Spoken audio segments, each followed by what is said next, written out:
अरे तू वहाँ खड़ी होके क्या देख रही है? चल हमारे साथ चल ताकि घर में पानी डालें, ऐसे हमारी रात थोड़ी सुकून से गुज़र जाएगी। अरे मैं कोई पानी-वानी नहीं डालने वाली, वैसे भी पानी डालने से कौन सा ये घर ठंडा हो जाएगा, इसने गर्म ही रहना है, ठंडा तो कूलर और पंखों से होगा तो ऐसे ही रहने दो। अरे पानी डालने से कुछ तो ये घर ठंडा हो जाएगा, नहीं तो ये गर्म ही रहेगा, ऐसे फिर कैसे रात को लोग सोएँगे? पानी डाल लो ताकि सुकून से सब सो जाएँ। अरे माँ मैं नहीं जाने वाली, आप और भाभी चले जाएँ और जाकर पानी भर आएँ। मेरा दिल नहीं करता इतनी ज़्यादा गर्मी में घर से बाहर जाने को, आई समझ?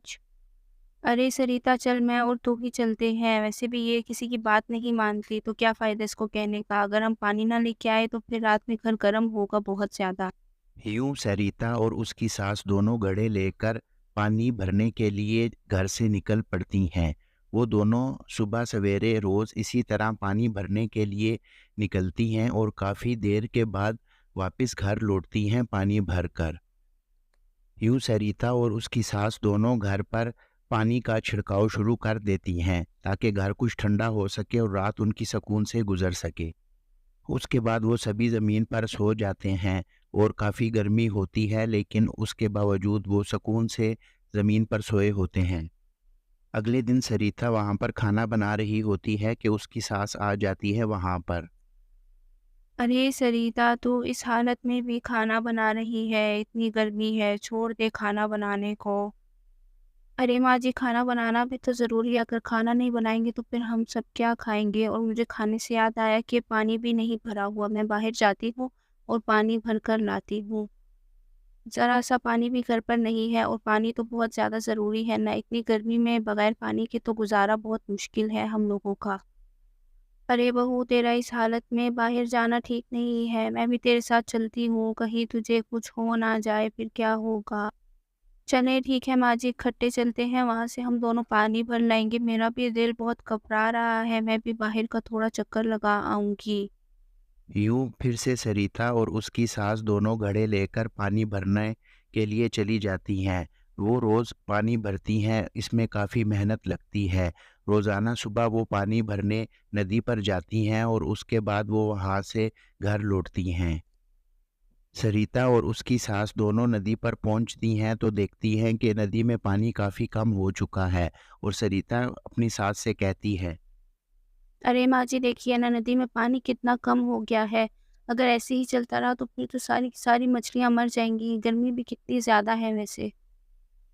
अरे बहू हम कर भी क्या सकते हैं, इस नदी को कैसे भरें ताकि सारी मछलियाँ कम हो जाएँ समझ नहीं आ रहा। अरे माँ जी मेरे पास एक उपाय है, क्यों ना हम साथ वाली नदी से थोड़ा-थोड़ा पानी लाकर इस नदी में डालते जाएँ और कुछ खाने का भी डालते जाएँ, ताकि मछलियों को उनका खाना मिलता रहे और पानी भी और ऐसे मछलियाँ बच जाएँ और मरे ना। अरे हाँ बहू तू ठीक कह रही है, हमें इस बारे में कुछ करना चाहिए, तेरा मन बहुत साफ है, तू दूसरों के लिए कितना ज़्यादा सोचती है। अरे ये देखो मोहिनी मैंने तुम्हारे लिए तुम्हारी पसंदीदा भिंडी बनाई है, चलो इसको खाकर बताओ कैसी है? जैसे ही मोहिनी उस भिंडी को खाना शुरू कर देती है तो वो उसको थूक देती है। अरे भाभी ये भिंडी तो खट्टी है, खराब हो चुकी है। ये आपने कैसी भिंडी बनाई है? मुझे समझ ही नहीं आ रही। अरे मोहिनी ये तो मैंने सुबह ही बनाई थी, समझ नहीं आ रही कि ये इतनी जल्दी कैसे खराब हो गई।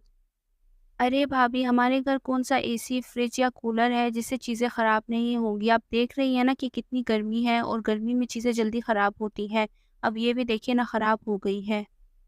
ये कहकर मोहिनी वहाँ से चली जाती है बगैर खाना खाए और सरिता वहाँ पर काफ़ी चिंतित होती है कि अब मैं इस गर्मी का क्या करूँ, इसमें तो अब खाना भी ख़राब होने लग गया है। अरे माँ जी इतनी गर्मी है, पता नहीं हमारे अच्छे दिन कब आएँगे और हम लोगों के पास फ्रिज, एसी और कूलर कब आएगा मुझे समझ नहीं आती। अरे बेटा मेरी तो सारी उम्र गुज़र गई है फ्रिज, एसी और कूलर का इंतज़ार करते-करते। पता नहीं कि हम लोगों के बुरे दिन ख़त्म क्यों नहीं होते, मुझे समझ नहीं आती है ये बात। अभी वो दोनों बातें ही कर रही होती हैं कि वहाँ पर एक बाबा जी नदी से निकलकर बाहर आ जाते हैं और उनकी बातें सुनने लगते हैं। अरे आप कौन हैं? आप तो यहाँ पर पहले नहीं थे, एकदम कैसे आ गए आप इधर? अरे मैं इस नदी का ही रहने वाला हूँ। तुम लोगों ने इस नदी को भरकर मछलियों की जान बचाई। मैं भी एक मछली ही हूँ जो कि इंसानी रूप धार लेता हूँ। मैं तुम दोनों की बातें सुन रहा था। तुम दोनों मुझे काफ़ी चिंता में लग रही हो। क्या समस्या है मुझे बताओ। तुम दोनों का बहुत बड़ा एहसान है मेरे ऊपर। क्या मसला है बताओ। अरे बाबा जी, हम बहुत परेशान हैं, हमारे घर में बहुत गर्मी है और हम लोगों के पास ना फ्रिज है, ना एसी है और ना कूलर है, और गर्मी है कि वो कम होने का नाम नहीं ले रही। हम लोग बहुत ज़्यादा मुश्किल में हैं, समझ नहीं आती क्या करें। हाँ, हाँ, मैं तुम्हारी मदद ज़रूर करूँगा, क्योंकि तुम दोनों ने इस नदी को भरकर हम लोगों की जान बचाई है। तुम दोनों का बहुत बड़ा एहसान है हम पर। मैं तुम्हें एक चिराग दूँगा, उससे जो तुम माँगोगी वो तुम्हें पूरा करके देगा। लो, मैंने तुम्हारी मदद कर दी है। ये चिराग ले जाओ और इसे घर ले जाकर इससे जो भी माँगोगी, ये चिराग तुम्हारे सामने वही चीज़ लाकर 1 मिनट में रख देगा। अरे बाबा जी, बहुत-बहुत धन्यवाद। आपने हमारी इतनी बड़ी मुश्किल हल कर दी हमें चिराग देकर। आप सदा खुश रहें। आपने बहुत अच्छा किया।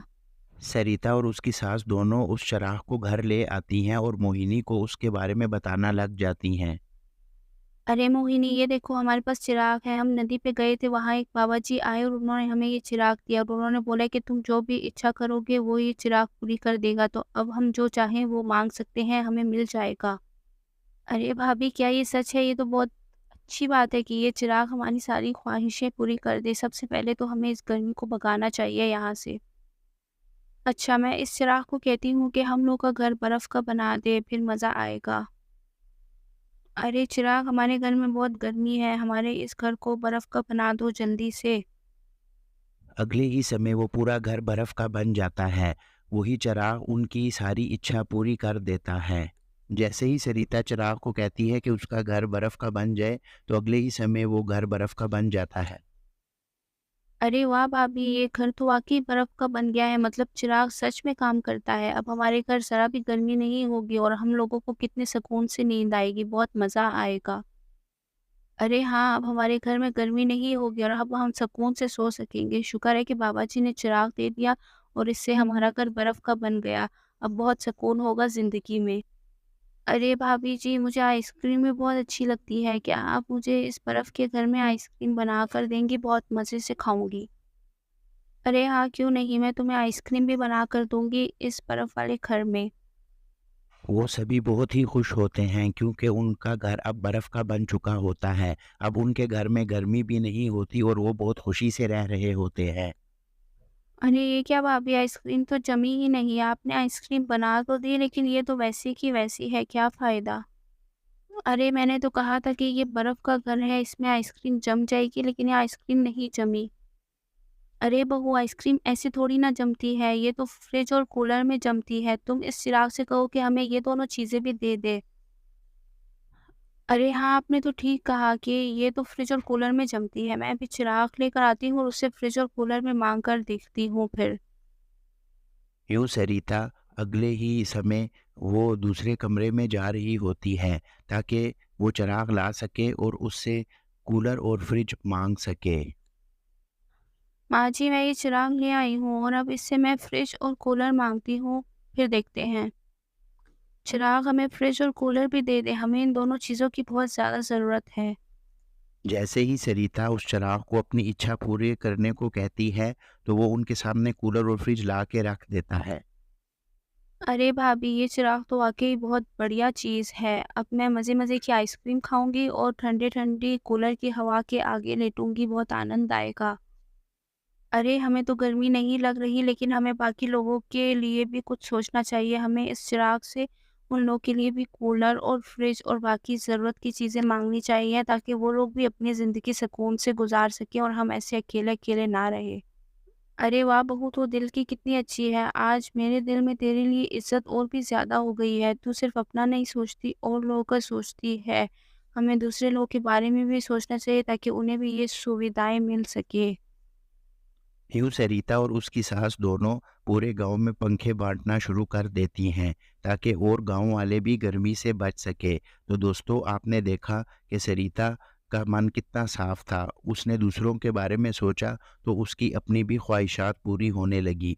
दोस्तों, हमें हमेशा दूसरों का ख्याल करना चाहिए, और इस गर्मी में तो ख़ास तौर पर हमें दूसरों का ख्याल करना चाहिए, क्योंकि बहुत सारे लोग फ्रिज और एसी और पंखे की सुविधा नहीं अफोर्ड कर सकते। दोस्तों, आपको आज की हमारी स्टोरी कैसे लगी हमें कमेंट सेक्शन में लाजमी बताइएगा, और हमारे चैनल को सब्सक्राइब कीजिए और बेल आइकन को ज़रूर प्रेस कीजिए ताकि हमारे हर आने वाली वीडियो का नोटिफिकेशन आपको टाइम पर मिल सके। दोस्तों, आप कार्टून तो देखते हैं लेकिन सब्सक्राइब नहीं करते, काइंडली इसको सब्सक्राइब भी कर दीजिए ताकि हमारे लिए मोटिवेशन हो सके। तो दोस्तों, आपको आज की स्टोरी कैसी लगी हमें कमेंट सेक्शन में लाजमी बताइएगा। हमारे चैनल को सब्सक्राइब कीजिए और बेल आइकन को ज़रूर प्रेस कीजिए ताकि हमारे हर आने वाली वीडियो का नोटिफिकेशन आपको जल्दी